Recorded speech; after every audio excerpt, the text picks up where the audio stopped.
What's going on, people? Welcome back to another episode of the Fantasy Football Busters. Today is Tuesday, October 4th, right? Today's Tuesday. Today, Yep. let me redo we that. good. Let me redo that real quick. I don't know why I stumbled like that. I don't know what day of the Also, week it is, bro. you're big not centered. I don't know if you care, but Oh, you're like way shit. off to the right of your screen. I think I've always kind of been. That's kind of why I sit Yeah. back, I think, because I'm usually like right here. Okay. Do Uh, your thing. I don't give a shit. Yo, this is gonna be such a good episode. I can feel it. do your thing. I don't give a shit. All right. Yeah, this is gonna be a good one. This is gonna be a banger. All right, bet. I'm so with it. All right. Be in there. What's going on, people? Welcome back to another episode of the Fantasy Football Busters. Today is Tuesday, October 4th, and I am joined by my lovely, lovely co-host, Mr. Eric. How you doing today, Eric? I am feeling great, feeling even better knowing that I'm lovely. I appreciate you for saying that. I'm feeling inspired this morning, man. I'm ready to go. I was watching our boy Nick Ercolano and Jack Settleman on their big media YouTube page talking about getting how they started and everything. I don't know. We're just getting started, full transparency, obviously. And I don't know, man. We're gonna do big things. We're gonna take off. Hell yeah. Give us a little while. We're gonna make it happen. Humble beginnings, bro. Can't get rid of us. You can't. We're gonna fucking be here every week. Dude, 10 years down the road, we're still going to be pulling 10 views a video. Don't even matter. We're not leaving. We ain't leaving. We're not fucking leaving. That's how I'm feeling this morning. So, we good. We ready. Hell yeah, dog. So, another wild week in fantasy. Again, it just keeps getting crazier and crazier. And we're going to start off, I guess, with some injury news and sort of recap for the weekend. Yeah, I guess we can just go ahead and start off with the biggest one of the week. Mr. Javonte Williams goes down. His knee pretty much exploded. Eric, do you want to give any type of context here? Let's have some sensitivity here. Oh, this guy, hey, man, I feel so bad. My knees exploded before too, bro. This is, it comes with the territory. It really did, though. He tore his ACL, his LCL, and his PCL. It's a really, really rough injury. Potentially similar to like what we saw from J.K. Dobbins, although Dobbins also tore his quad, I think. Oof, so maybe yeah. not quite as serious. But anyway, really complicated. It's going to be a long road to recovery, so we wish him the best on that. But obviously, he's done for the season. They did sign Latavius Murray off the Saints practice squad, who actually had a pretty good game over in London against the Vikings this week. So something to monitor. Melvin Gordon also got a little bit nicked up on Sunday. I'm not entirely sure the specifics of whatever he injured, but it sounds like he's going to be good to go for this week. But also worth noting, he was outsnapped by Mike Boone after Javonte went down, potentially due to him being slightly injured himself.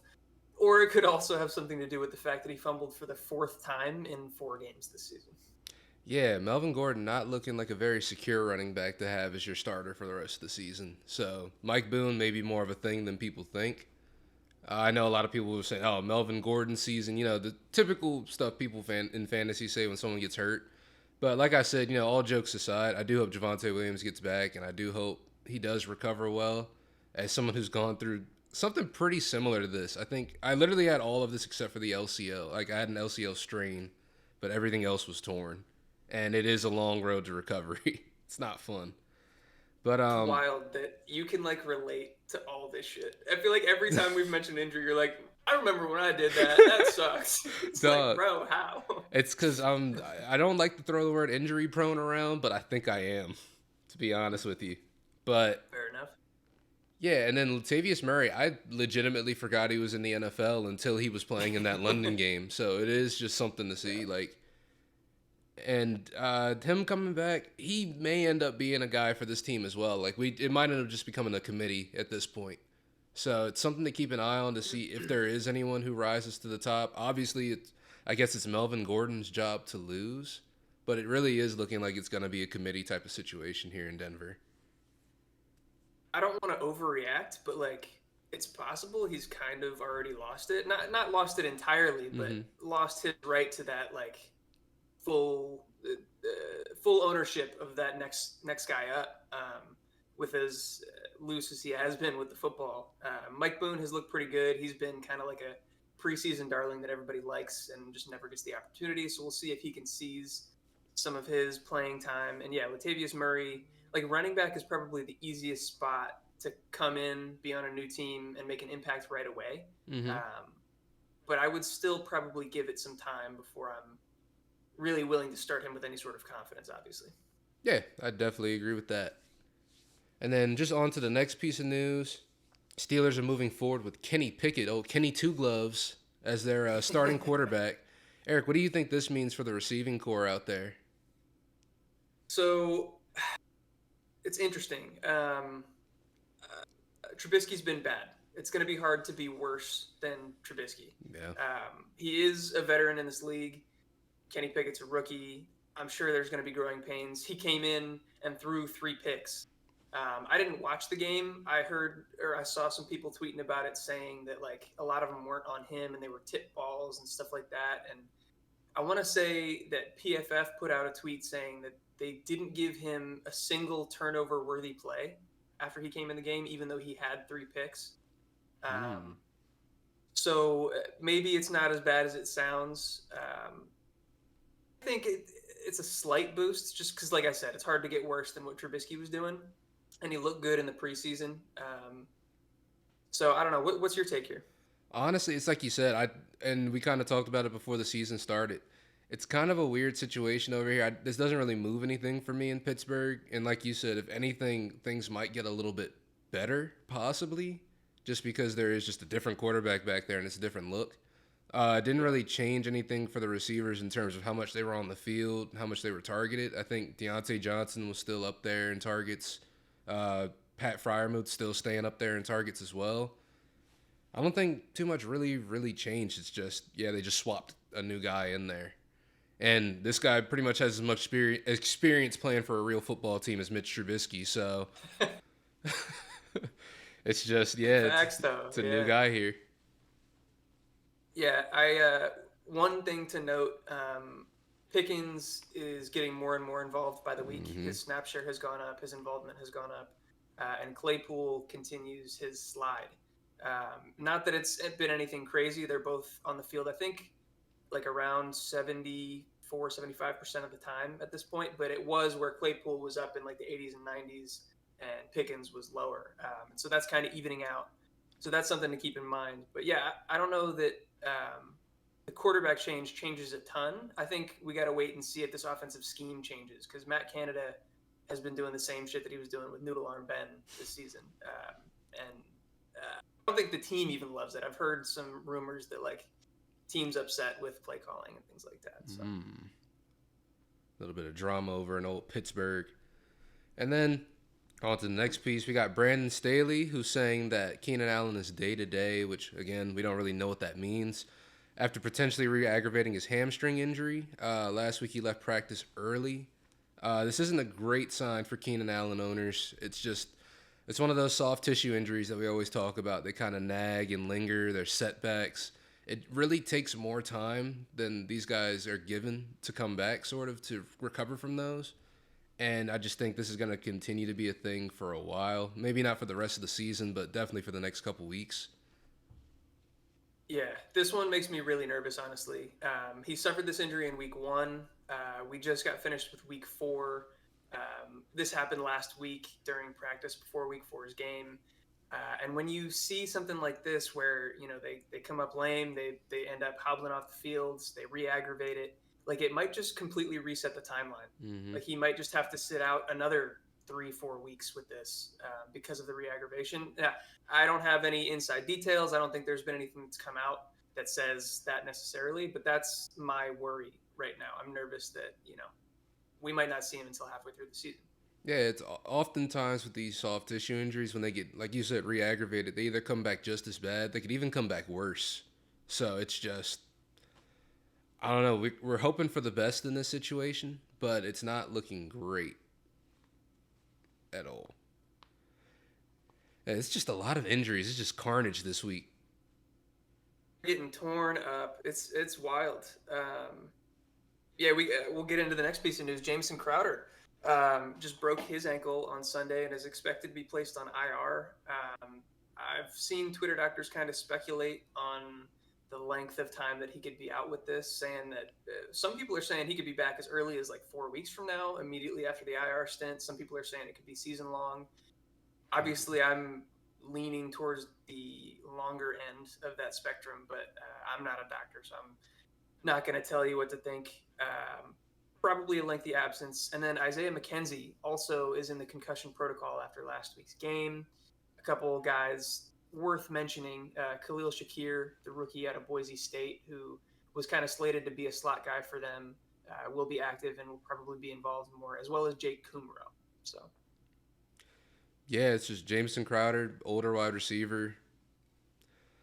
It's not great to see broken ankles. They usually end up requiring surgery sometimes to get fixed. I'm not sure what they're looking at in this situation in terms of trying to get them back in 4 weeks, but yeah, that shocked me to see anybody speculate that timeline. But if it doesn't require surgery, then maybe. But that seems weird. Yeah, I mean, it's like you said, we're not doctors, so we don't really know at the end of the day, but that's just wild to see someone broke their ankle and they say, oh, he could be back in 4 weeks, so slap some duct tape on and get him back out there.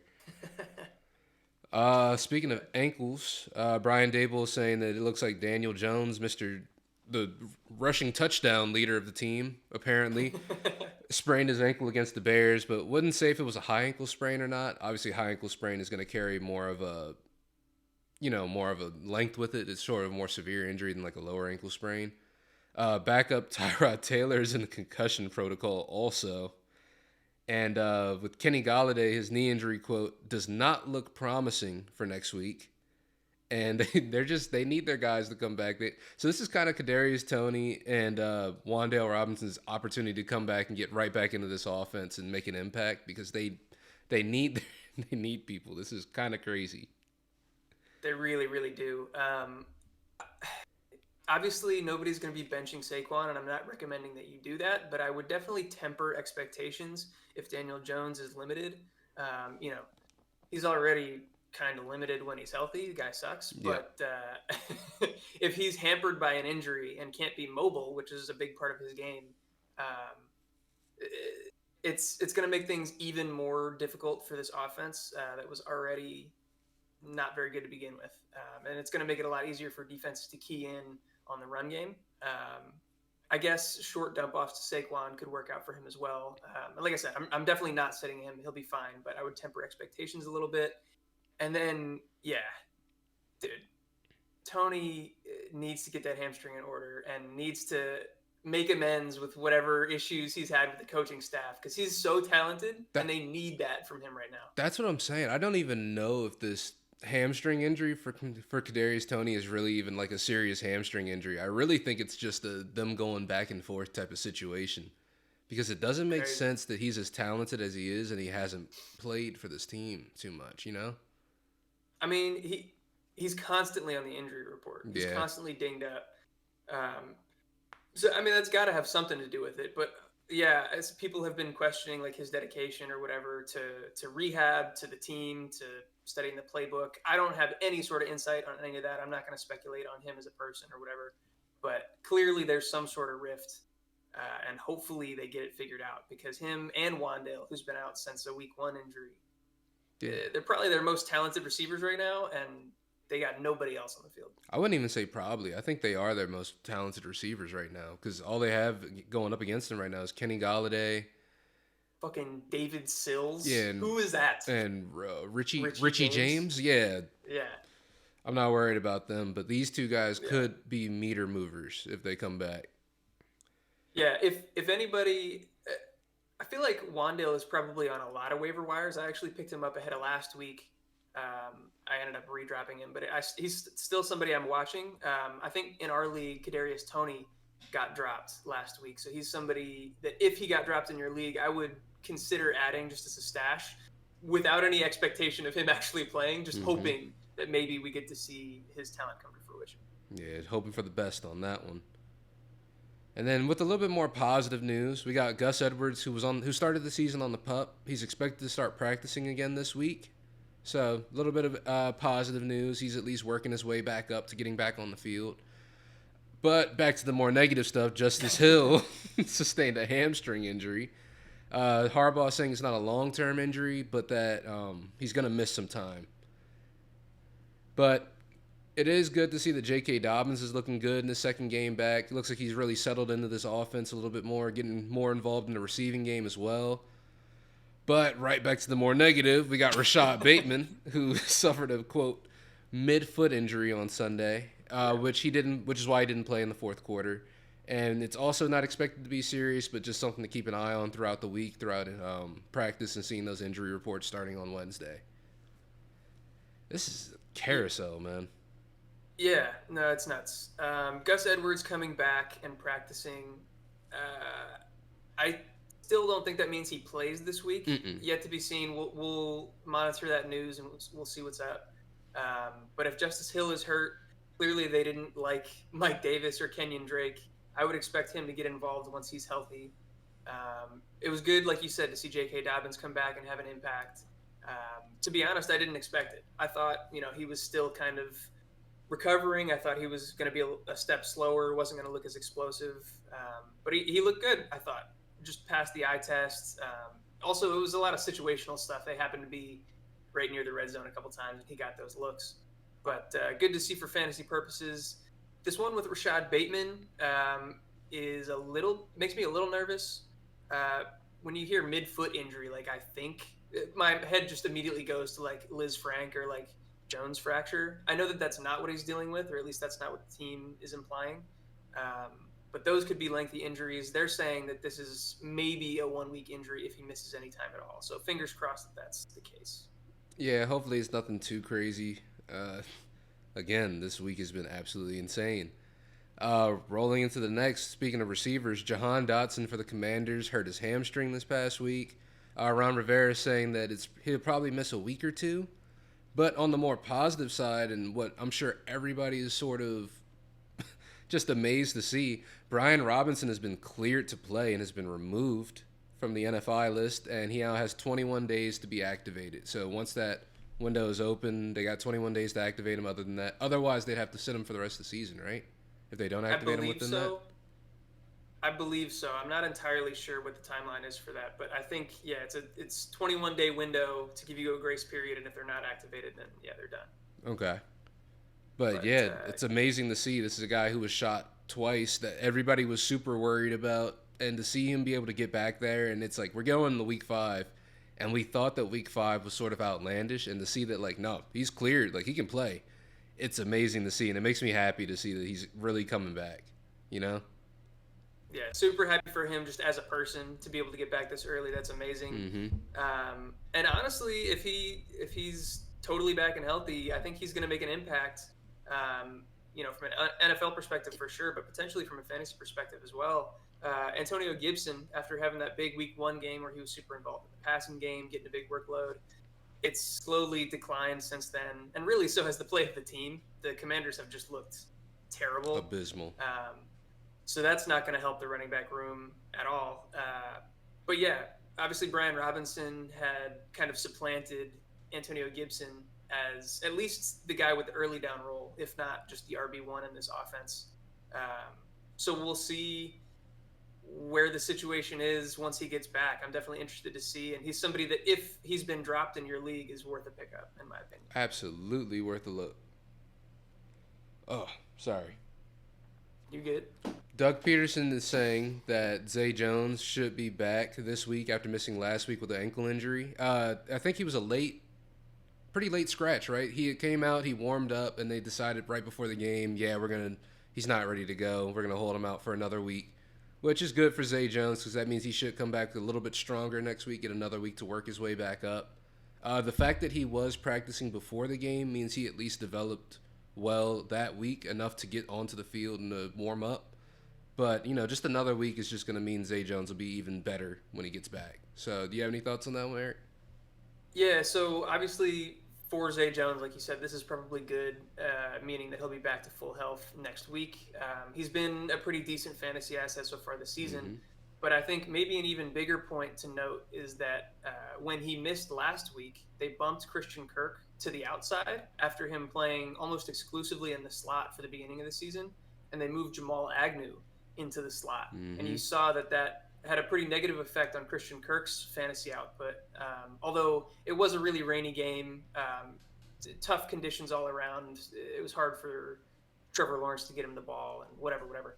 But Jamal Agnew had a big game in the slot. So that slot role is important for whoever's in there. And if Zay Jones were to miss again, I think maybe Jamal Agnew could be a decent spot start. Yeah, he could be a guy that you definitely take a look into because, like you said, Christian Kirk, it looks like I watched some of this game. It looks like defenses are starting to wisen up to Christian Kirk as well. They're taking him a little bit more seriously, covering him a little bit tighter. I even saw some double coverages going out there to Christian Kirk. But yeah, Jamal Agnew had a big game out the slot, which we saw Zay Jones do the week before. It seems like that slot role is something that, Trevor Lawrence looks at, which is something that you do see in quarterbacks starting out their careers. They sort of lean on their tight ends, which we've seen Evan Ingram more involved this year than he has been in previous years with the Giants. And, the slot role, they kind of lean on the tight end in the slot. So it makes sense that whoever is the slot guy in this team is going to be getting some good looks. Christian Kirk, I think he'll still end up having his time. It's like you said, game conditions weren't the best for receivers, especially receivers that are down the field, which Christian Kirk was a lot. We saw he had 2 pretty big catches in this game to, sort of move them down the field more. I've been telling people, too, the Jaguars are a better team than everyone's giving them credit for still. For sure, yeah. I had a talk with someone the other day, and I was like, yeah, the Jaguars are pretty good. And he was like, well, they're not that good. Who did they beat? And I was like, well, they beat the Chargers. Like, oh, well, Justin Herbert's hurt. People just love to come up with circumstances, but they don't realize that circumstances are what make up this game. This whole game is circumstances. Every team has circumstances that they're playing against or playing with. Yeah, I agree with you. I think the Jaguars are a much improved team. I think they're somebody to look out for. But also, this year has been such a crapshoot. Mm-hmm. I feel like I say that every year. They lost to the Commanders in week 1, and I was like, okay, the Commanders are actually kind of decent. The Jaguars are probably bad again. And now the Commanders are doing terrible, and the Jaguars are beating the Chargers, competing in games with the Eagles. I don't know exactly what to think, but yeah, I tend to agree with you there. And then also, you mentioned Christian Kirk's outlook going forward, and you also said that defenses are wising up; they're just starting to double him a little bit. Mm-hmm. It's a lot harder just from a defensive scheme perspective to double somebody or to bracket somebody when they're playing out of the slot. Mm-hmm. So if he moves back into that position, I'm not worried about his production at all. In fact, if anybody is trying to sell him after a disappointing week, I'm 100% buying in. I just don't feel like many people are trying to move off of him at this point. Yeah, I definitely 100% agree. This is one nobody's surprised about. Mike McDaniel says Tua will be out this week. I know that right after he got hurt, they were like, oh, if Tua can't go, and everyone was like, if. But we're not gonna sit here and speculate either on how long he's gonna be out because the team doesn't know. I'm sure they're talking to multiple specialists right now. They're not even really talking about what this injury is. They're just sort of staying vague about it still. I feel like everybody and their mother kind of knows this is some sort of concussion, some sort of brain thing going on, but at the same time, we can't really be sure until we do get a report that says what's going on. I think they did come out and confirm that it is a concussion that he's dealing with. It was just they were worried that there was other injuries along with it. They gave him an MRI because they thought that maybe he had done something to his neck. And obviously there was all that talk about a back injury before they went in and rechecked on that, I think, also to see if there was any additional damage or whatever. And I'm pretty sure all of that imaging came back clean. So I think officially the only injury that he's dealing with right now is a concussion. Obviously it could be serious. We don't know how long it can hold him out. I'm not going to try to guess, but as of now, Teddy Bridgewater is the starting quarterback. Obviously, a little bit of a downgrade for all of the weapons in this offense. But honestly, Mike McDaniel and his scheme have looked really, really good. And Tua is better than Bridgewater, but just from a physical and arm talent perspective, they're pretty similar in my opinion. So I don't think that this should hold the offense back too much. I would still be starting all your Miami studs with confidence. Yeah, I definitely agree. It's a slight downgrade, but with Mike McDaniel leading the way, I think they'll be okay. They'll be able to still keep everybody involved and draw some stuff up. Next we have Treyland Burks has turf toe and he's going to miss some time. They said it wasn't bad enough that he'll need surgery, so they're just kind of going to take their time with this injury and see how it sort of develops out for him. Do you have any thoughts on that one, Eric? Just that it sucks. He was ascending. His opportunities were rising. He was getting more and more involved in this offense. Talent was never the question with him. It was just some people question like his asthma and his not work ethic, but like his stamina, I guess. Yeah. His ability to stay on the field in that sense. And clearly the team was starting to trust him more. He was earning more targets, getting more opportunities. So to see him go down and kind of stunt that growth process as a rookie where he really was starting to get a good foothold and now he might have to start over, that just sucks for him. Yeah, it just feels like we're kind of restarting the clock here. But, it sucks, but it is what it is. It's just it comes with the game, I guess, And going on to some next news, Cordero Patterson going on to the IR officially. I guess what this means for the Falcons, Tyler Algier, Caleb Huntley, and Avery Williams were all more involved last week following this injury, so we should kind of expect that going forward. Do you think there's going to be a lead guy to look at out of all these people? Or do you think it's going to be more of a committee? I definitely think it's going to be a committee. I think the 1A will probably be Tyler Algier. I think he's the most talented of the group. This one was kind of interesting, right? Because Cordero Patterson had been dealing with an injury all week. He kind of was a game time decision. He played in this game, and I thought played decently well. He was clearly a little bit limited. And then second half came around. They were like, yeah, we should probably hold him out. And then it was Tyler Algier, Caleb Huntley, Avery Williams. And the game script just happened to be in such a way that they only had to run the ball. I think Mariota only threw the ball like 17 times. I can double check right now. I'm not remembering the number, but it was really, really low. I think he only completed like 9 passes. It was a disappointing day for all Falcons pass catchers because they won the game and they only had to run. He completed 7 passes. I overshot. Yeah. How many attempts? 19 attempts, 7 completions for 139 yards and an interception. Yeah, Mariota. It's football, baby.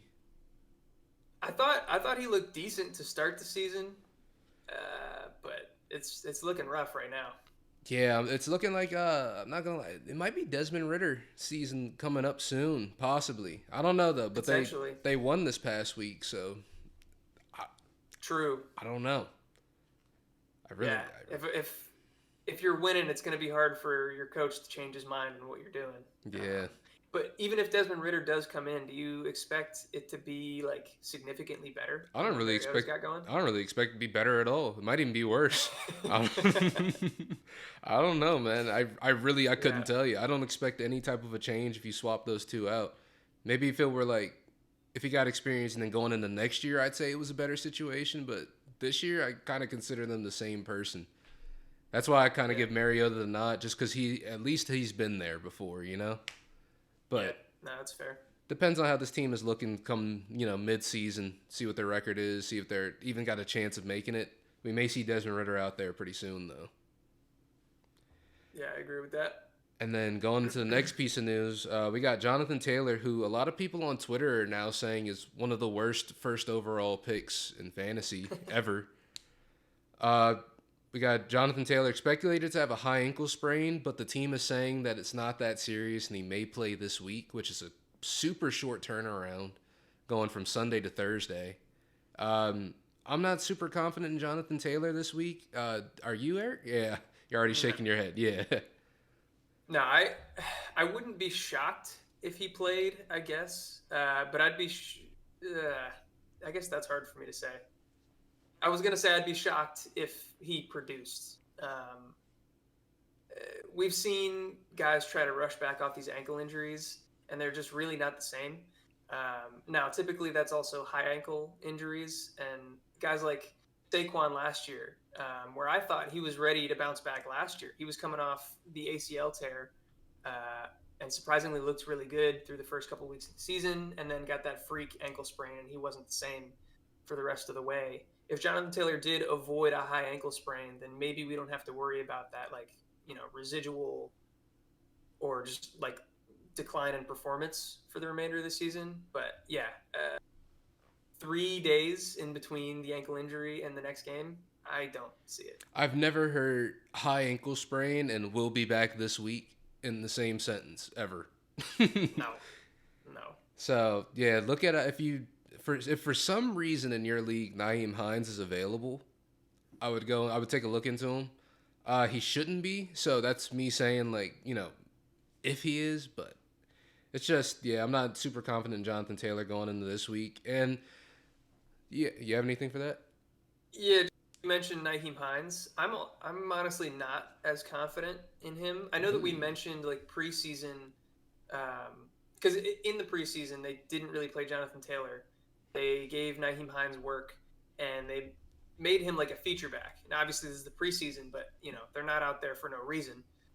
They're playing things the way that they would play with that personnel. And so he got like most of the early down work. Obviously, he was getting the receiving work. He was getting work inside the red zone, all that stuff. So it looked really encouraging if Jonathan Taylor were to go down. But then the season started, and they've barely used Nyheim Hines. I've seen a lot of people saying to go pick up Deion Jackson. I think he's the third string in Indy. He's more of like a prototypical size. I think he's like 5'10", 5'11", 220. So Nyheim Hines could be good. I'm sure he'll be more involved, obviously, if Jonathan Taylor is out. But I don't know that I would count on him to have that like, clear-cut role. Yeah. Okay. Yeah. No, that's fair. And just to round out the news, this is some of the more minor news of the week. We got OBJ going to visit the Giants. Now, I will say this wasn't like an official visit or anything like that. I believe he was going there to check on Sterling Shepard to see how he's doing and just talk to his former teammate. But I will say, Odell, he's been tweeting a lot. And he was tweeting during that Rams game, and he was pretty frustrated with what they were doing out there. So I don't think he's in a rush to go back to the Rams either. So Giants starting off 3-1. Odell's kind of a whore. He might go to the Giants if they're still doing well, bro. He could go anywhere. You never know with him. If anybody can come back early from the injury that he's had, I wouldn't put it past him. He's a generational talent, generational athlete. Mm-hmm. He can get through anything, but the injury he suffered was really, really serious. Everybody that I saw, the Twitter doctors and stuff like that I trust, don't think that he should be back to his full self or even really playing until almost the end of this season. So if he were to go somewhere, I wouldn't have high expectations for like the fantasy season. Maybe the playoffs if they get there. But is that somebody you really want to start in your fantasy playoffs? If you're smart, the answer is no. Yeah. All right, so that's going to round out our news. Now we're going to go on to our weekly section of studs and duds. So we're going to go over to start with the studs. Starting with the quarterback position, we've got a list of names that you never would have expected for this week. How did we get here? I don't understand. The best three quarterbacks in the league, Jared Goff, Geno Smith, and Russell Wilson is back, baby. I am so glad for your sake that Russell Wilson popped out this week, because if he didn't, you might have lost your mind. So, full disclosure, I picked Geno Smith up, and I had him on my bench. And I talked to Eric about it before the game. I considered starting him over Russell Wilson. And then I saw he popped off for 31 points. And I was like, I swear to God, if Russ puts out another 8-point week. My boy was fuming. He was so mad. But luckily, Russ came through for you. He did all right. Yeah, you guys would have seen a completely different episode today had Russ not shown up, I will tell you. But Jared Goff, it's starting to become, I saw, it was Richard Sherman that tweeted about it, I believe. He was saying, for those of you out there who still think Matt Stafford is better than Jared Goff, you're not looking great right now. And they're like, Andy, even if you're a numbers guy, go check the numbers. Yeah. Matt Stafford's looking terrible this year. Jared Goff is looking like he's definitely looking like at least a top 10 quarterback in fantasy with the way that the Lions are playing. And Dan Orlovsky also tweeted, I'm talking about a lot of tweets, but Dan Orlovsky tweeted, he was like, if the Lions defense is even just bad, the Lions are 3-1, but they have been atrocious, and that's why they're 1-3 right now. Yeah, I've seen a lot of those tweets as well, where it's like the Lions have averaged the most points in the league so far at 35 points. They've also given up the most points in the league by far with like 35 and a half points. So they keep losing. um, but yeah, how the fuck did we get here? Jared Goff is on this list of studs and has been really throughout the year. He's looked really good and is playing better than Matthew Stafford, who they made the trade for. Geno Smith has vastly outperformed Russell Wilson, who's getting paid $245 million in Denver. And also, I think it's so funny that Pete Carroll is now opening up this offense for the first time for Geno Smith and not Russ. Dog, This is great. I'm thinking this is the pettiness I'm here for. Dog, it's amazing to see. I think Russ starting to look like a system quarterback just a little bit. Like we got a little bit of peaks of him being good this past week, but I don't know. Pete Carroll might be drawing him up, man. He might be out there wheeling and dealing. Maybe it's been Pete this whole time. Who knows? But yeah, so I thought that was hilarious. I love the quarterback studs this week. I do think it's interesting to note, like the zero RB strategy has kind of been the wave so far this season. Mm-hmm. Wide receivers have been vastly outperforming running backs.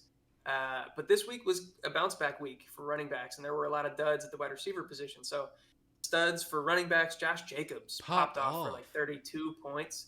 Dude, apologies to you, Josh Jacobs. I don't know if that I've gotten on here and really ranted about you or anything, but just didn't think he was all that talented. I really didn't think he was that good of a player, and I also didn't think that the opportunity was going to be there for him under Josh McDaniels. I thought this was definitely going to be a committee, but clearly he's proved me wrong. He's really, really good and has earned, the clear, I guess, bell cow role. Brandon Bolden is involved, but 32 points, like you can't argue with that. Yeah, I know I've definitely talked shit about Josh Jacobs on this podcast, and yeah, he's the guy right now. He's doing great, and I hope that this continues forward for him.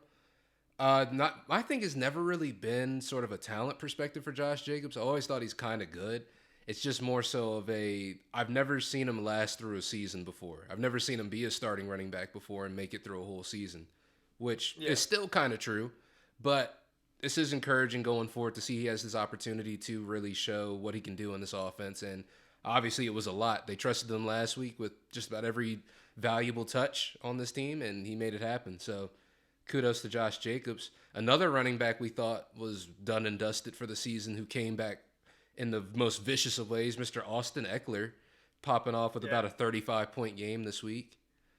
He looked like the Austin Eckler of old again. Definitely encouraging to see. I'm still, obviously this is great. The passing game usage has been there this whole season. If that continues, then, he's liable to have these boom weeks every week. I don't have the stats in front of me. I should have looked it up, but I don't think he was still that efficient on the ground. No. And I know that he was pretty efficient. He was 6. Oh, was he? Yeah, 13 carries for 60 yards, average 4.5 per carry, and 2 touchdowns. It's pretty good on the ground. Not great, but I mean, if you got right. If you got a running back that's rushing 4 yards per carry and doing that every run, that's good. That's all right. It's definitely better than 2.5, which is what he had been doing so far this season. I'll give him that. But Sony Michel and Josh Kelly were definitely still involved on the ground. Obviously, Eckler's still Eckler. This week we got reminded of that. I'm not worried about him that much going forward, but I still don't think he's like the Eckler that we took with the 3rd overall pick this season. Oh, I definitely agree. He still has a lot to show me before I believe that he is, going to be worth the pick. But this last week was encouraging. The best running back, in my opinion, that I saw last week was Mr. Miles Sanders. Most encouraging going forward, just on a great team in a great situation. He's finally back to that form that we saw his rookie year, I feel like. And he's looking great out there, honestly. You got anything to say about Miles Sanders? He was eating, man. Yeah. I'm happy for him. He's another guy that I doubted a little bit. I was with you where I was high on him his rookie year, and I started to doubt myself with just the way that this team had used him and the way that they were going by committee, even when he was healthy. But no, he clearly proved that he's still got it. He's still got plenty of juice, plenty of bursts. He looks really, really good and carried this team really when they needed him in the rain. Jalen Hurts was having a tough time getting it going through the air. So yeah, that was super encouraging to see. And honestly, game script made a big difference because they got up to a big lead, where I guess they came back in the second quarter and ended up with a big lead, and also the rain. So I wouldn't expect this type of crazy workload every week, but he's probably an RB1 going forward, or at least borderline. Yeah, I'd agree with that. Yeah. And then Rashad Penny finally had his breakout game of the season. Of course, it would come in a game where the Seahawks score 45 points. What a shootout, man. 45-42, I believe, with the Lions. That's nuts. Yeah, it's just two teams not playing any defense, just vibes and offense, man. And that's it's the football that like people who don't really like football love to see, It's just no defense being played. People just out there doing whatever. And this game made my PTSD flare up a little bit because it's that championship game still, man, when I didn't start Rashad Penny against the Lions, and he popped off for 170 yards and 2 touchdowns, and this week, 151 yards and 2 touchdowns. Having flashbacks? Yeah, man. Having flashbacks. But, it's kind of like I said earlier this season. He has the propensity to pop off, but this was against a team that hasn't been playing great defense to begin with, so it's not something to get super stoked and say, oh, Rashad Penny, he's doing this every week. But it's good for me at least to see that he's capable of having a game like this still, and the fact that he still stayed healthy and we're up to week 5, which I'm sure nobody expected. So Rashad Penny looking decent so far. Yeah, he's still healthy. That's amazing. I'm sure there were still some people out there that were, but the two of us, we both knew he has this in him. We knew that he was talented. We were both touting him this offseason as a guy that was capable of this. It was just whether the offense was going to hold him back. And I guess whether Kenneth Walker was going to get involved in this game against Detroit, whose defense is terrible, and just an amazing game script for him. He made it happen. Situationally, going forward against different defenses, different game scripts, I don't really expect it again. But it was nice to see that he's clearly the guy. It's not Kenneth Walker, and they're not sharing. Nope. And then on to the next one, the guy that we told you to make sure you had on your team last week as well, Mr. Jamal Williams. He popped off, had a great game, but again, this is a game where nobody was playing defense. But we knew he was going to be very involved in this offense. We knew he was going to be sort of that bell cow guy if something were to happen to DeAndre Swift, and he 100% came into that role. 19 carries for 108 yards and 2 touchdowns on the ground. And then he had 1 catch for, I think, a yard, something like that, but still. Yeah. They didn't really need him in the receiving game because he was getting as much done on the ground as he was. Yeah. I honestly don't have too much more to say. This was an obvious play, in our opinion. I think we told you guys to do the same. So as long as DeAndre Swift is out, I expect more of the same. Maybe not the same boom week because, again, Seattle's defense was terrible and the points scored was crazy. But, yeah, expect good things going forward for Jamal. Mm-hmm. And next up, we got Damien Pierce, who had a great week. Finally had his breakout week we've been waiting for. And also, this is the first week I think that Damien Pierce ran more routes than Rex Burkhead as well. So that's actually super encouraging going forward. Crazy to see. Really, really good to see for him. Really turning into a bell cow for this offense. I think for 2 weeks straight, he's gotten 100% of the running back carries in this offense, which, you don't see that anywhere. Mm-mm. Even, the top guys don't get 100% of the carries. So that's crazy. And then also, I think he ran 6 routes. Or, no, he got more than – he got 6 targets, didn't he? Something like that. He got pretty involved in the passing game. And like you said, he out-targeted Rex Burkhead by a pretty significant amount. So going forward, he's looking really, really good. Yeah, he's just looking like he's going to be the guy in this offense. Now, again, he's the guy in the Texans' offense, but they're putting up points. They're still putting points on the board. He's still being very effective in this offense. And just taking a look at his receiving stats, just so I can get a look at that. Why are they not showing it? Oh, fuck it. He had 6 receptions, though. He did have 6 receptions. So, I want to say it was 6 targets, 6 receptions. Yeah. So catch rate is there. Yeah. Opportunity is there. Really good to see that he's shaping up to be that well-rounded player that we hoped he would be. Hell yeah. And the king is back. The Yeti. Mr. Derrick Henry, 114 yards off 22 carries and a touchdown. He also caught 3 passes for 33 yards. Again, like we were saying at the beginning of the season and talking about last season, they've been using him more in the passing game. He's starting to become a decent receiver. So it's good to see Derrick Henry back and doing Derrick Henry things. You got anything to say about Mr. King Henry? Just as the weather gets colder, you know what happens with the King, man. He can smell it. It's October. He can feel the snow coming. The Yeti is he's gonna wreck the NFL. Don't even worry. Hell yeah, dude. And then next up we got CH. And then we got Christian McCaffrey. Hey, I know you don't want to. I don't want to either. It feels gross, but we got to talk about him. We've had CEH on our sell high list for the past 2 weeks. Let me scroll down. Yes, we have him on it again. Spoiler alert. He's making me eat my words. I don't like it. This efficiency is not sustainable. He's being used in like the most high value ways though. So like it's hard to argue with the results if he's going to continue catching these crazy dump off plays, weird broken pass plays where Mahomes makes 50 guys miss and then throws a push pass to him in the back of the end zone. If there's any offense that I can count on them doing that from week to week, it's the Chiefs. Yeah. So we said from the beginning, like I don't expect CEH to suck. I don't expect him to be unusable from a fantasy perspective if you trade him away. It's just this usage leading to this amount of points really shouldn't be sustainable.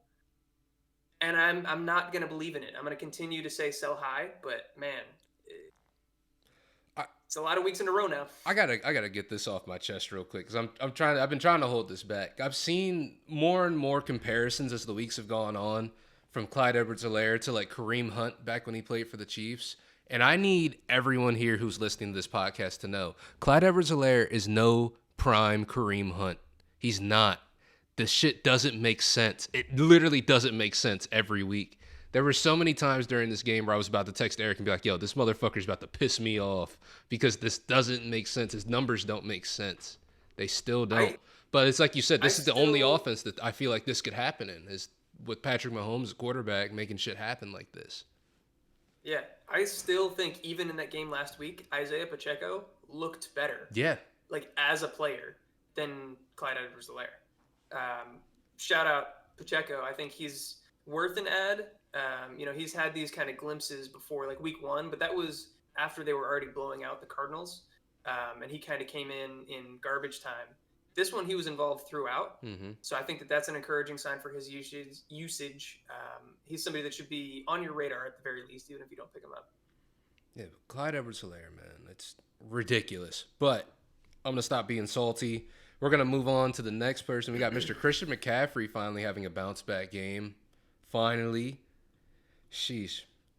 And still not really getting it done on the ground, but getting way more involved in the passing game, and that's what we were hoping to see. Yeah, I don't mind that at all. Yeah. The thing is, in the weeks before, he had been getting it done on the ground. He was getting 20 carries, 25 carries, putting up over 100 yards on the ground.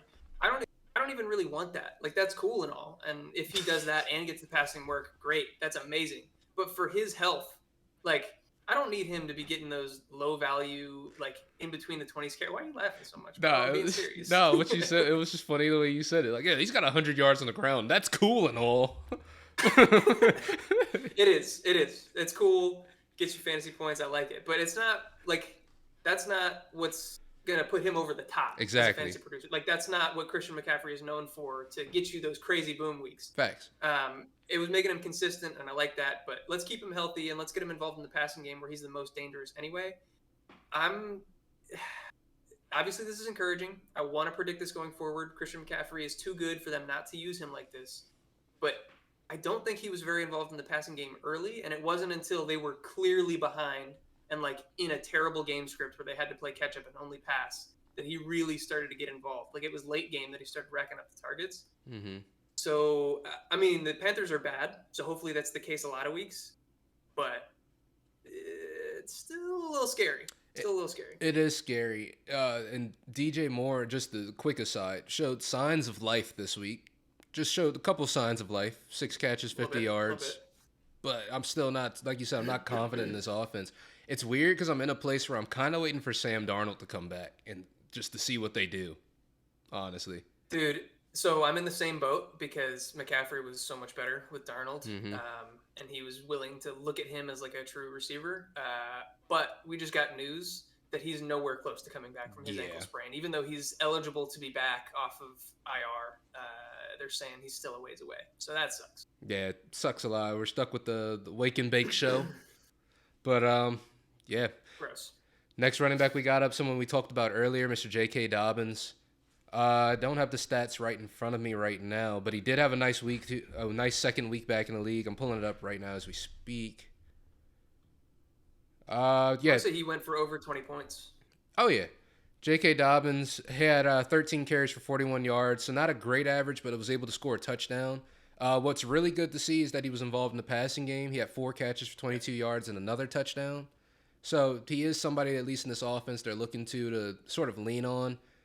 I guess they're trying to ramp him back up a little bit more and more each week. And like we said earlier, Gus Edwards might be back soon and may take some of that rushing away from J.K. Dobbins too. So it's just got to keep an eye on it to see. I can't see Gus Edwards doing too much more than or getting too much more volume than Justice Hill. So it should be a 1A, 1B type of situation with J.K. Dobbins and Gus Edwards, maybe. What do you think about Gus Edwards possibly coming back and how that affects J.K.? So I just don't know what his health outlook is really going to be. Yeah. If he comes back 100%, he's feeling good and ready to go, then yeah, I think it's going to be a similar committee to what we've seen in years past, which was honestly productive for both of them. This offense with Lamar running it and that threat of him to run at all times makes the running game for guys like JK and for Gus really, really efficient, and it also puts them in scoring positions all the time. So I think regardless of whether he comes back or not, I want to start both of these guys. And like you mentioned about the passing game, that's so encouraging to see. Like even before the injury, even like not this past offseason, but the offseason before he tore his ACL, that was the thing that people were scared about, is that Lamar doesn't check down to his running backs. He's not going to get involved in the passing game. He hasn't really shown that throughout his career. So if he's only running the ball, like you can only expect so much ceiling. If he's getting involved in the passing game now, that really, it makes him very, very interesting to me going forward. Absolutely. Okay, yeah, so on to our stud receivers. We'll run through these a little bit quicker. I wanted to make sure we touched on all these running backs since they've been disappointing so far throughout the season, and hopefully they're getting a little bit of a bounce back. But wide receiver studs, Mike Evans goes off for like 26 points. He gets 2 touchdowns off of his 1-game suspension. This is what we talked about all offseason. He's put on this earth to score touchdowns. He's going to keep doing it. I think it's going to continue going forward. Obviously not to a game, but this involvement will probably continue. You agree? Absolutely. I think Mike Evans is the guy in this offense. Always has been, always will be. Him and then I think Chris Godwin's going to get worked up a little bit more and more over time. But as we said, the red zone threat for this team has always been Mike Evans, and it's going to continue to be Mike Evans. Yeah, and with the way that this team has struggled to run the ball, I think that they're probably going to be throwing a lot of fades in the red zone when they get there. So that was great to see. Justin Jefferson, big bounce back week. You love to see it from somebody that everybody had super high expectations for. A lot of people, including myself, had him as the wide receiver 1. So to see him bounce back and put up 26 points also, I believe he put up like the same amount of points as Evans basically. That was great. He went up against Marshawn Lattimore for almost the whole game and made him look silly. So that was great. Love it. Yeah, you'd love to see that. T. Higgins out there balling as well for the Bengals. That was the Thursday night game, but right? That was Thursday, wasn't it? Yep. Yeah. Yep. T. Higgins out there balling. Is he hurt right now? He got a little banged up in that game. Yeah. He took another huge collision. People were worried it was a concussion. He cleared the protocol. He came back in the game. I think he should be okay, but I don't think he was practicing. But I've heard that like he's expected to play next week, so I wouldn't worry too much about that. Nice. And then Tyreek Hill in the same game also had his pop-off game. Jalen Waddle seemed to be a little bit hampered by injury. We'll talk about him in the duds because he had himself a down game. And so, yeah, Tyreek stepped up. Not in his absence, he played Waddle, but he was on and off the field. So Tyreek did his thing and went off for like a 20-point bomb. And then Debo also putting himself back on the map. Really with just Debo doing Debo things, man. I don't know did you watch the game last night? I didn't watch all of the game, but I did see Debo's touchdown. Bro, he's so good. One, the contested catch. Like, a guy jumped it, and I thought he was going to get the pick. Debo snatched it basically out of his hands, and then made 5 or 6 guys miss, broke 3 tackles, ran 50 yards. It was all Debo. Dude, Jimmy just threw it up there, and he made it happen. He is a beast. Debo, that's what I've always said. Debo is a great football player.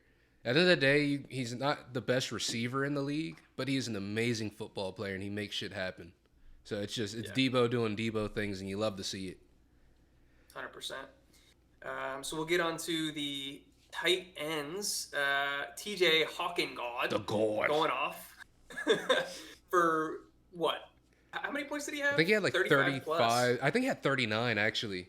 Full PPR, yes. He had 39. Disgusting from the tight end position. That's weak winning from that position for sure. Okay, I do want to take a second here. Do you think that he has gotten back to where he should be started every week and he's like a great tight end play, or do you think it's going to go right back to where he was as soon as Amon-Ra and also Jameson Williams come? Yeah, I don't think this is something. I think it was a cool thing that happened. I don't think it's happening anymore. Well, once Amon-Ra comes back, the sun god, once he's back, and especially once Jameson Williams gets inserted into this offense, I don't think.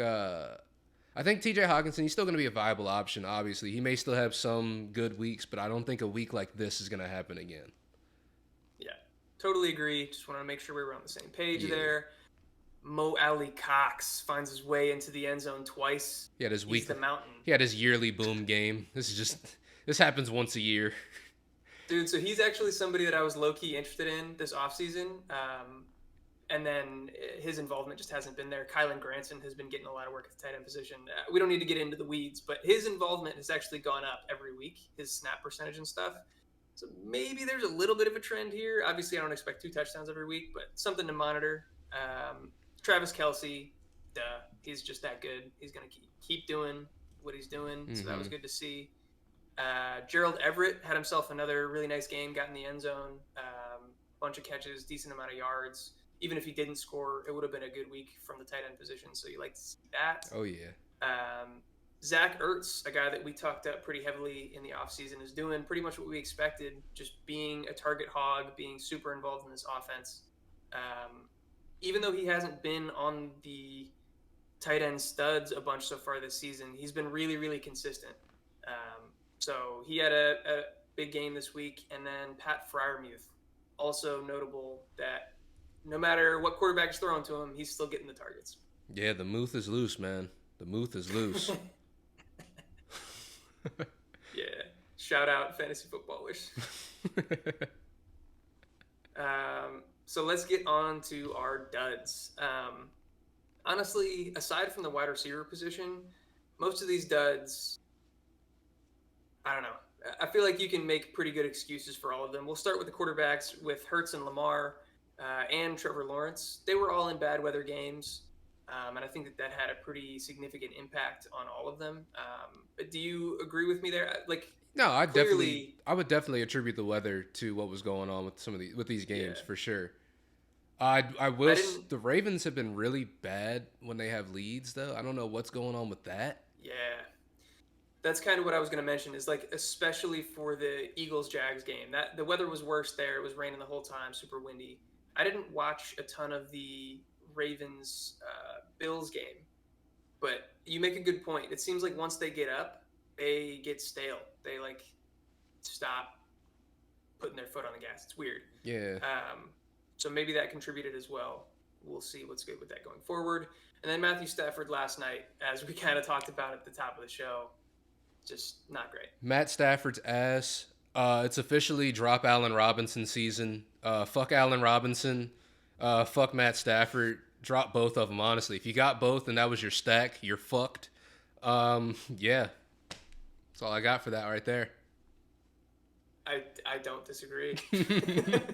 That sucks. Yeah. It sucks, but I think it might be the truth. I'm officially dropping Allen Robinson this week, I think. Cutting the cord. I'm done. I feel for you. Let's move on to our running back duds. JT, Jonathan Taylor. Man, that was a rough performance. The ankle injury didn't come until later in the game, so I'm not really going to blame the ankle injury on his performance. The Colts just kind of suck right now, man. I'm hoping that they can get it turned around. I know that Nyheim Hines came out after the game and was saying that it's tough when you got a quarterback carousel and you never have the same guy season in and season out. It seems like you're always starting from scratch. But they got to figure something out quick. I don't know, man. I feel like he's got to talk to he's going to have to talk to the administration over there because apparently Matt Ryan was the answer, So, he's got to talk to them, Yeah. But I do feel for him. It's hard to get any type of consistency when you are switching quarterbacks every single year. It's like we've seen it with the Commanders for however long it's been. 25 years. Yeah. It's literally been insane. My whole life. Terry McLaurin has had so many quarterbacks throw him the ball in just his 4 years in the league. So it's just it's a mess. It sucks to see, but I don't know how much of that I can really, really attribute because Jonathan Taylor still usually does well in situations because he still usually does well anyways. But, going on to the next one, James Robinson also found some struggles this week. Being honest, Travis Etienne kind of looked like the better running back out of the Jaguars this week as well. What do you think about any of that, Eric? Yeah, so I think game script was the biggest thing at play here. They were, after the first quarter, they did get up to a lead, and then Philly stormed back in the second quarter, and for the remainder of the game, they were clearly kind of down and out and had to pass a ton. And so, that just led to Etienne finally out-snapping James Robinson for the first week of the season last week. I agree with you. I think that Travis Etienne looks really, really explosive. I think in the limited opportunities that he's gotten so far this season, he's looked really good. Obviously, he's had, a couple of questionable drops that people like to harp on, and I think that's worth noting, but I don't know. He looks really, really talented. J-Rob also looks good, but not the same type of athlete that Travis Etienne is, and maybe this will lead to something going forward. I hope for Etienne's sake that it does. Completely agree. And then Najee Harris, just to round it out, had a pretty pedestrian day. Not what you'd expect out of a first-round pick like you probably spent for him. I think he finished with 7 points, something like that. Something very chill. It honestly wasn't even all that bad. But from somebody that you picked in the first round that people were hyping up as one of the better running backs, disappointing to see. It's been kind of like that all season. I expect it to continue going forward. I just wanted to put it on here more so as a victory lap because I'm an asshole, and I wanted to say we didn't like Najee, so there you go. It sucks. There it is. On to the dud receivers. There were definitely a lot of them this week. Devonta Smith. I chalk this mostly up to the weather again. A.J. Brown was able to get his, so you can kind of argue about that, whether or not it really matters that the weather was in play. But he's somebody, Devonta Smith, that I think it's going to be up and down just because of the amount of mouths to feed in that offense. But he's going to have his boom week, so you should probably continue to start him. You agree with me? Yeah, so it also didn't help. I think he got hurt at some point in the game. He was in the medical tent for a little bit. He came back out onto the field, so it wasn't anything super serious, but it may have affected his play as well. But like you said, it's going to be a roller coaster a little bit with Devonta Smith, just knowing which weeks he hits or not. Yeah, and then Jalen Waddle, who we talked about, he was hampered by injury. I wouldn't put this on him. I think he's got to get fully healthy. We'll see if he plays this week. But I'm not worried about him going forward as long as he gets back to full health. Stephon Diggs, I was actually kind of surprised to see him not have a blow-up game against this Ravens secondary who's been so susceptible to just giving up fantasy goodness at the wide receiver position. What was your takeaway here from that game? Because we also have Gabe Davis on this list. I mean, it's sort of like what we said, where it was not the best conditions to play in. I wouldn't say that the Ravens defense is the best defense to be playing against either. But I'm more concerned about Gabe Davis than anybody, just because his target share has dipped as much as it did. I think his target share it was 8% last week. It was something absolutely insane, abysmal. He's getting his cardio in. Oh, yeah. He's running a ton of routes and just not getting targeted. I wonder, because we had this debate in the offseason. about whether he was actually talented or not. Mm-hmm. Like, obviously, he's in the NFL. Let's be real. He's incredibly talented. But from an NFL perspective, from Right. like that sort of standpoint, is he an elite level talent? I didn't think so, but I thought the opportunity would be there. So I wonder how much of this is just him maybe not being that great and earning targets, or if it's because he's still dealing with this ankle injury, which I think he's pretty clearly not 100% still. Yeah, I think he's not 100% still, but it is weird to see that we drafted him based on the opportunity he was going to get, and he's not really getting that opportunity anymore. Like, he started out the season with it, and it's slowly been trailing off more and more. I would hope that it's going to go back up, especially with all of the injuries that they've had lately, with Jamison Crowder going down, with Isaiah McKenzie and concussion protocol. And, you think that Gabe Davis would go up this week. So I'm not quite hitting the panic button, but it's something that you got to at least take a look at least keep an eye on to see how they're even using this guy. Because right now he's a glorified decoy that I don't know why they're using him as a decoy, because he's not Stephon Diggs, If Stephon Diggs is out there as a decoy, that makes sense. He's someone who can really, really burn your team. But Gabe Davis, outside of that playoff game, we've never really seen him do that. Yeah. Yep, I agree. I think we're giving you valuable information, but now we're getting stuck in the weeds. I said we were going to speed up, and we're slowing down. Let's fly through the rest of these. Deontay Johnson, quarterback change. We talked about it. Not sure how it's going to affect him, but Deontay is still Deontay. He's going to be a target hog. Not super worried. Amari Cooper, we knew he was going to be inconsistent. Jacoby Brissett is throwing him the ball. That's just what it is. Also had A.J. Terrell on him this past weekend, too. Something to... Very true. Very true. Good point. Curtis Samuel and Terry McLaurin both had down weeks. Commanders suck. Carson Wentz sucked. I don't know why you expected any different. Curtis Samuel, still the number one target, though. So I would continue to start him. He's being used really creatively and being used a lot. McLaurin has been saved by touchdowns a couple of these weeks. I'm a little bit nervous about him. Thoughts? No, I mirror the same thoughts. I kind of think Scott Turner's got to go. But again, that's us getting into the weeds. Yeah, not fair enough. Michael Pittman had a down week. It's crazy to think that he can have a down week when he's the only person that should be targeted in that offense. But Matt Ryan sucks. The offensive line in Indianapolis isn't as good as we had hoped it would be. I'm not super worried about him going forward. Are you? No, I'm not. I think he's also still working on getting a little bit healthier, too, still from that quad injury. It was a quad or hamstring? I think it was a quad. Yeah, I think you're right. Yeah, but he's still working his way back. But I think I'm not concerned about Michael Pittman. I think the talent's there. I think the target share's there. He's just, we just got to wait for this team to sort of click a little bit more. And then we talked about Christian Kirk earlier. Not somebody to be super worried about, especially if they move him back into that slot role. Yeah. And Drake London,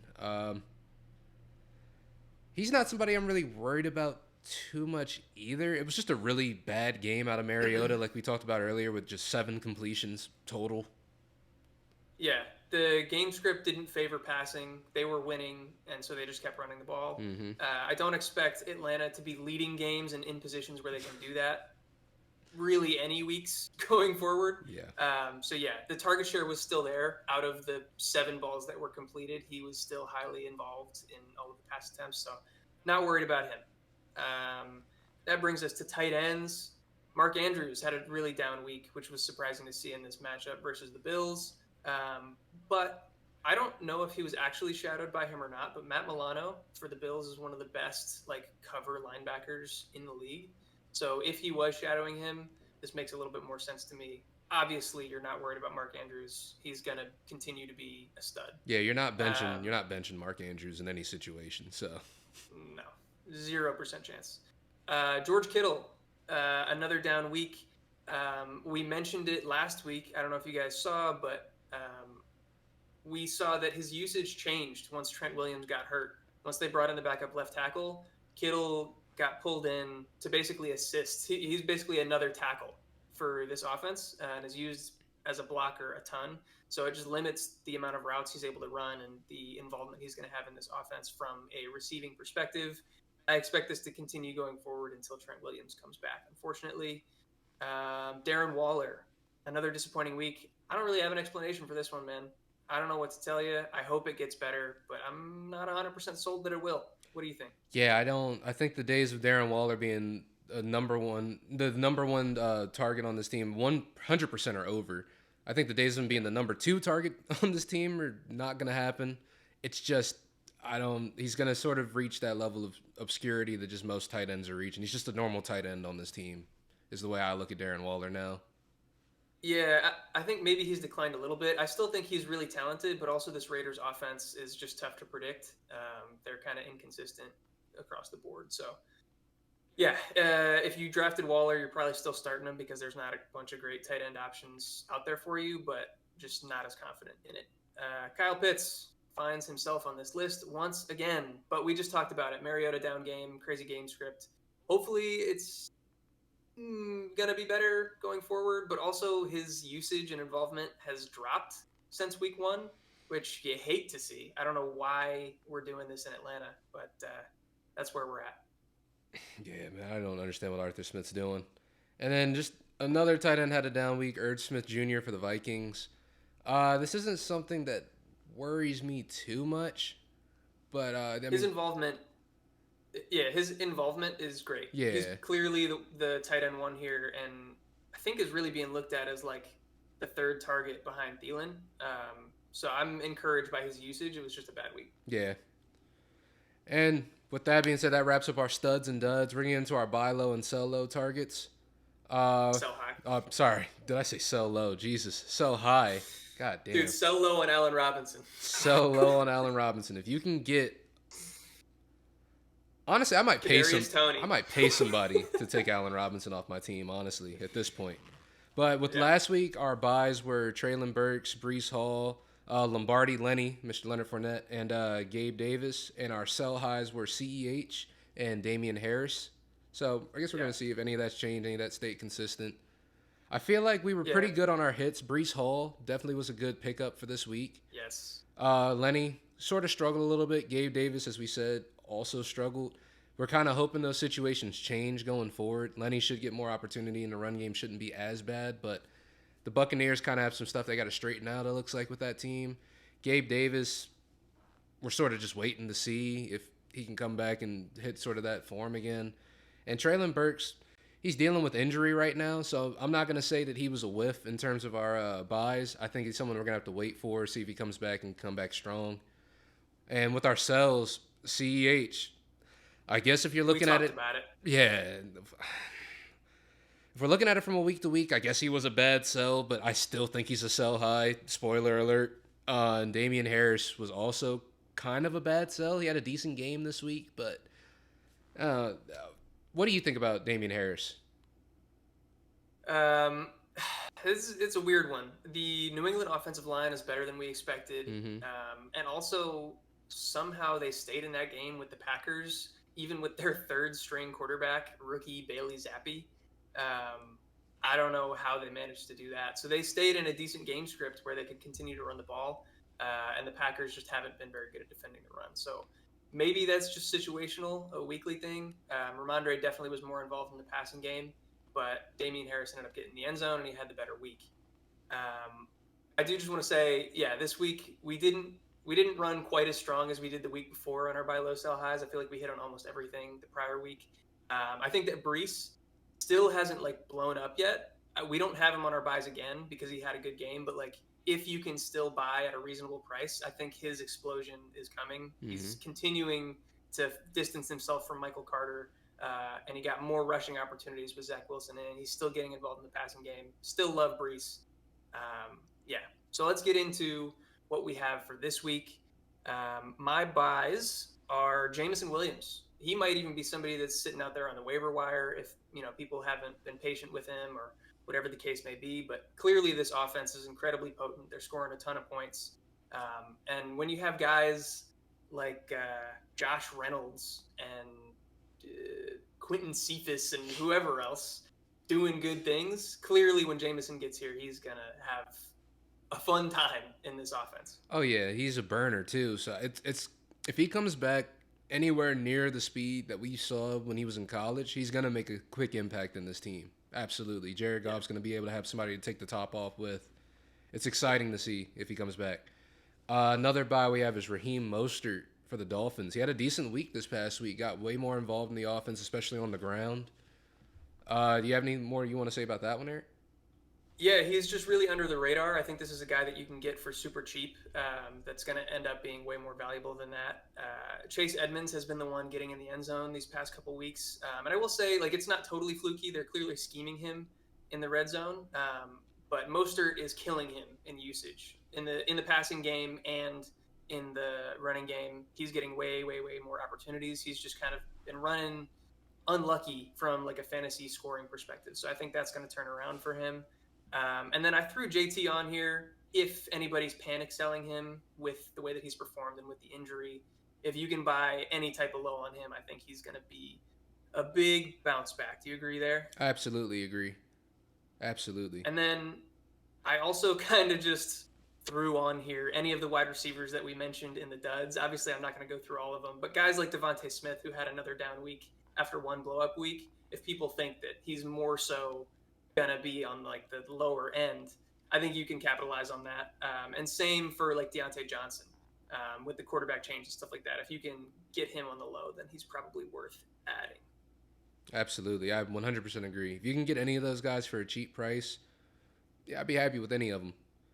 And now we're on to the sell highs. And surprise, surprise, it's not like we haven't said it 20 times this episode. Clyde Edwards-Helaire. We're not going to stop putting him on this list. He's just, Never. It doesn't make sense. I'm not going to go into it again. He's just not who everybody kind of thinks he is right now. He's not. Yeah. Y'all know our thoughts.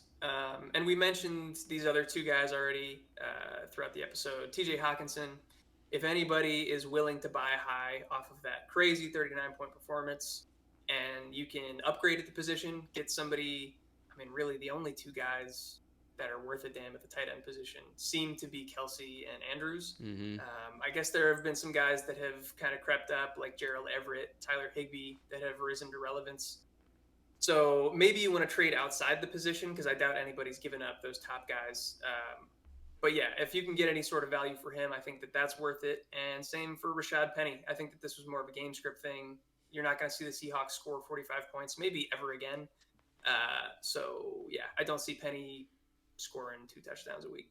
Yeah, like we said earlier, it was against a very, very, very, very, very, very, very, very, very, very, very, very, very, very, very, very, very, very, very bad defense.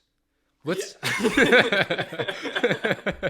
so temper your expectations going forward if you're a Rashad Penny owner.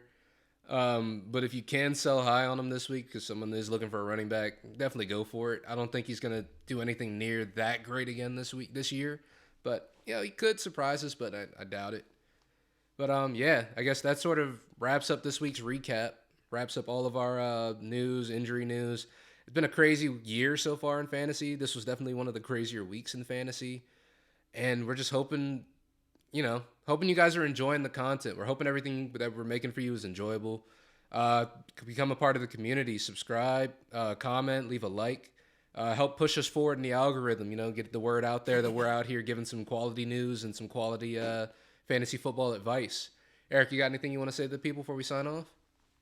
Yeah, man. Like I said in the top of the video, we're here to stay. Even if y'all don't help us out, we're not going anywhere. I'm having fun talking football with my boy, and that's all I care about. But yeah, obviously, we would like to make this a big thing. We want to help you guys out. We want to reach more people. We want you guys to join the community, like he said. So please come engage with us. Hit us up in the comments. Any sort of questions you got, we're more than happy to answer them. So thank you for sticking around this long. I know it's been a long video. Hopefully you got some good information from it. We appreciate you. We love you. All that YouTube stuff. Like, subscribe, hit the bell, notification, comment, all that good stuff. Thank you very much. And we'll catch you in the next video. Peace. Peace. I'm winning again. How could I lose? I was born just to win. Could never lose, so I'm winning again. I'm winning again. I'm winning again. Minute by minute, I'm meeting